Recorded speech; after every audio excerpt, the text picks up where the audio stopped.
To update vote by mail status in UpVote, first create a custom field for mail-in ballot status. Navigate to the Custom Fields page and tap Add Custom Field. Fill in the name for the field using whatever terminology your volunteers and staff will understand, and then write the options for the drop-down in the new option description. If possible, use the exact wording of your data provider, so when you do the upload later, you don't need to change the language match your terminology.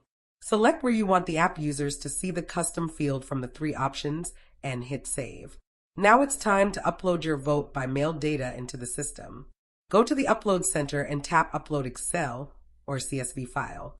Define your upload by searching for the Update Custom Fields action and hit Next. Ensure that you are choosing Search by ID for the search type, and make sure you are uploading data with official state voter IDs and not an internal ID given to voters by your data provider.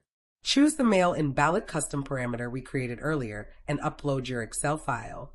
The Upload Center will display a preview of the first few rows so you can spot any obvious errors in your file. If all looks well, then finish the upload.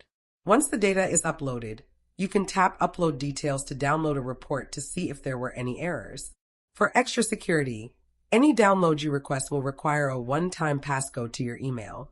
And just like that, you will see the new VBM data populate in the custom field on your app and admin dashboards.